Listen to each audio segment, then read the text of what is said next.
What's going on? What's going on, world? It's your boy, Black King 91. Back at him again. We on the train. We out here in beautiful Belleville. I believe this what this is. Shallow Scott. But I don't know if you can hear me, so I'm gonna just kind of go through the rig, and we're gonna check this out later. I'm still on this journey, of course. It's really ain't nothing that you can back up off of. You know what I'm saying? It seems to have been growing. More things becoming prevalent, prominent in everyday walk of life.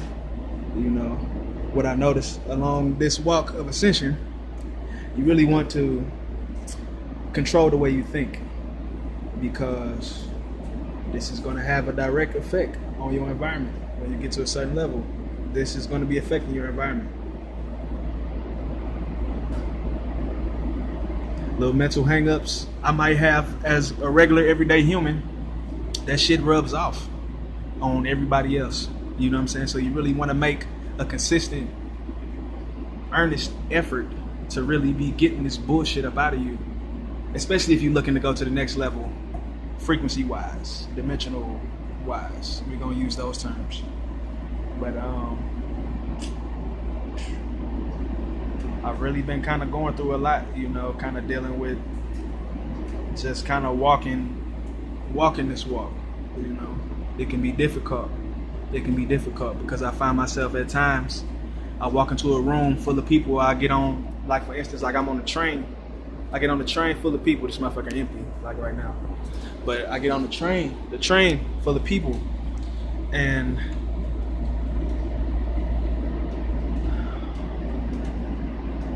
it seems like people kind of know who you are before you even get a chance to explain what's going on with you when you get on these levels. Like people already know.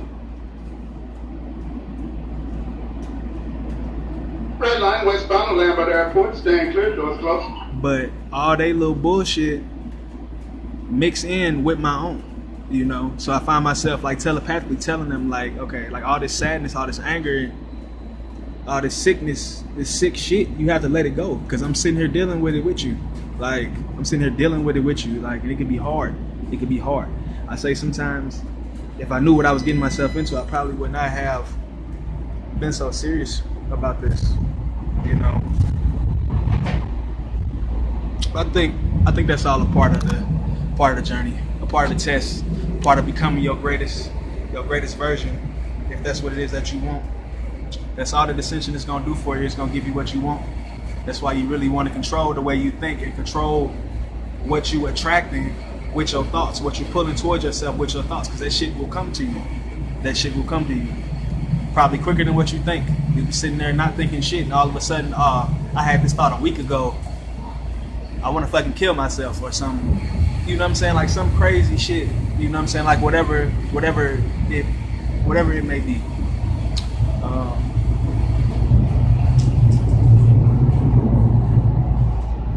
Speak on me experiencing this was a while ago. I probably should have did like a whole video about this, but I probably will. On this meditative, I was meditating, and I was in this deep like meditative like trance, like a meditative mind, and something came to me. It jumped in my head in the form of car horns, you know, like a car alarm going off, you know, like a huh, like that's what I heard, like inside my head. So like I spoke out inwardly. I spoke out saying like, who is this? Like who is this? Like inside of me.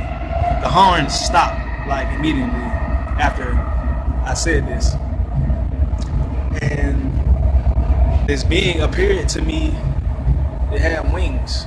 The motherfucker, it was like a humanoid, but it had wings. It was in this eye position, like with his arms up. Like kind of like, you know, like RBD, Rob Van Dam. It was like it had its arms up and it was pointing toward itself, and its wings were spread out. When it first came to me, it scared me, and it left. That's how you know that it's a good being. A good being, when it feels your fear, it's not gonna want to stay around. A being that don't give a fuck about you and it feel your fear, it's gonna want to keep poking at that fear and keep pulling that fear from you. But when I felt the fear, the being vanished immediately. You know, like gave me the option with myself, I seeked it out. And when, like, as soon as it left, I reached back out. And I felt the motherfucker grab me, you know, like we were like astraling, you know, like astral travel. I do that while I'm awake. A lot of y'all do that like while y'all sleep. I do that shit while I'm awake and fucking meditation. I can sit on the couch and fucking astral travel at this point. You know what I'm saying? It's like, but the motherfucker, the thing took me to a ship. And that was probably like some of the most serene time that I had like ever spent, like where I didn't have to feel like I had to emotionally balance myself along this journey. You know, like walking with these humans, like it could be difficult because you end up walking next to a drunk or a fucking crackhead, a dopehead. You know what I'm saying? Or somebody that's dealing with something mentally, somebody that's mentally imbalanced, emotionally imbalanced, and that shit becomes an issue. You know what I'm saying? That shit is heavy. Physical pain that somebody may be feeling. You know, like they stomach all in knots because they dealing with stress. I can feel that. And like it's hard. Like I have to really kind of be around good people like 24/7. Like and really be mixing with like a good bunch. Otherwise I'm gonna go crazy. You know, like I'm really kind of using this to vent. But see what else can I talk about? I really didn't make any notes, so I'm just kind of flying off top of my head here, freestyling, kicking. But see, I got the Kodaks pulled back, the Bodaks. You feel me? You smell me? You smell? But No, Robin, calling the station doors will open my left. Calling the station now, Robin. Along this journey, you really want to be getting rid of all that negative emotions and all that shit, because that shit is squeezing you. My man Aquarius Sun was telling me that years ago before I even began this journey. You really want to be making an earnest effort to let this shit go, because that shit squeezes you. That shit, all that anger, all that sadness, along this walk, that shit is going to squeeze you until you let it go, you know. Red line, westbound Lambert Airport, staying clear, doors closed. I'm going to cut this one short. I'm going to go take some notes. Everybody, thanks for following and tuning in. It's your boy Black King 91, back at it again. We in the sun with a gun. My nigga, you better run. Come get me.